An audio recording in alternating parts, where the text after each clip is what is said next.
కాకినాడ సురరావుపేటలో వేంచేస్తున్న శ్రీ బాలత్రిపుర సుందరి సమేత శ్రీ రామలింగేశ్వర స్వామివారి దేవస్థానంలో శ్రీ బాలత్రిపుర సుందరి అమ్మవారి శరన్నవరాత్రి మహోత్సవాలు ఘనంగా ప్రారంభమయ్యాయి. అమ్మవారి అవతారాలను కాకినాడ సిటీ ఎమ్మెల్యే వనమాడి కొండబాబు ముఖ్య అతిథిగా పాల్గొని ప్రారంభించారు. కాకినాడ సురరావుపేటలో వేంచేసిన శ్రీ బాలత్రిపుర సుందరి అమ్మవారి ఆలయంలో శరన్నవరాత్రి మహోత్సవాలు ఘనంగా ప్రారంభమయ్యాయి. ఈ నెల 3వ తేదీ నుండి 12వ తేదీ వరకు జరిగే ఉత్సవాల ప్రారంభోత్సవ కార్యక్రమం ఘనంగా జరిగింది. అవతార ప్రారంభోత్సవానికి విచ్చేసిన కాకినాడ సిటీ ఎమ్మెల్యే వనమాడి వెంకటేశ్వరరావు ఆలయ చైర్మన్ గ్రంథి బాబ్జీ, ఎగ్జిక్యూటివ్ ఆఫీసర్ వీర్రాజు చౌదరి మేళతాళాలు, పూర్ణకుంభం, వేద మంత్రాలతో ఘన స్వాగతం పలికారు. కాకినాడ సిటీ ఎమ్మెల్యే వనమాడి వెంకటేశ్వరరావు ముఖ్య అతిథిగా పాల్గొని ప్రారంభించారు. ఈ సందర్భంగా ఎమ్మెల్యే కొండబాబు అమ్మవారిని దర్శించి పూజలు చేశారు. ఆలయ అర్చకులు సుబ్రహ్మణ్య శర్మ అమ్మవారి ఆశీస్సులను అందజేశారు. ఉత్సవాలను పురస్కరించుకుని ఏర్పాటు చేసిన చండీ హోమం యాగశాలను ఎమ్మెల్యే కొండబాబు సందర్శించి పూర్ణాహుతి ద్రవ్యాలు సమర్పించారు. అనంతరం మహేంద్ర మీఠావాలా ఏర్పాటు చేసిన అమ్మవారి లడ్డు ప్రసాదాన్ని ఎమ్మెల్యే కొండబాబు ప్రారంభించారు. ఉత్సవాల్లో ప్రతినిత్యం దాతల సహాయ సహకారాలతో అందించనున్న ప్రసాద వితరణలు ఎమ్మెల్యే ప్రారంభించారు.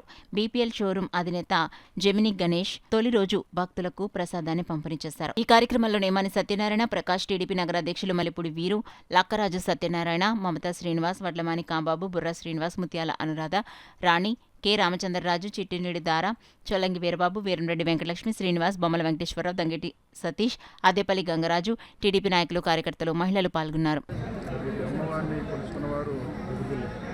దసరా టైంలో తప్పనిసరిగా వచ్చి దర్శనం చేసుకుంటారు. ఎక్కడెక్కడ ఉన్న వాళ్ళందరూ కూడా, ఆఖరి విదేశాల్లో ఉన్నవాళ్ళు కూడా అంత నమ్మకం ఈ అమ్మవారండి.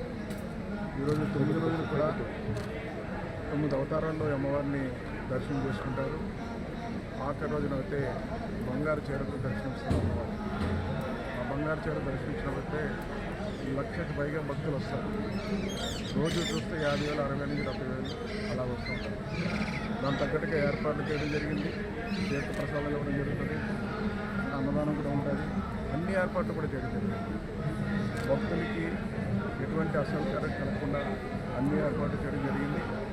సామాన్యుల నుంచి పెద్దవారికి కూడా అందరికీ దర్శనం భాగ్యం కలిగే విధంగా ఏర్పాటు చేయడం జరిగింది. మీరు ద్వారా తెలియజేసుకుంటారు. ఈరోజు అమ్మవారి దయ వల్ల ఈ ప్రతి కుటుంబానికి ఎవరైతే వ్యక్తిగత జీవితంలో ఏవైతే కోరుకుంటారో అవి కూడా జరగాలని, ఈ కూటమి ప్రభుత్వంలో ఈ రాష్ట్రాన్ని చాలా అభివృద్ధి చెందుతుంది.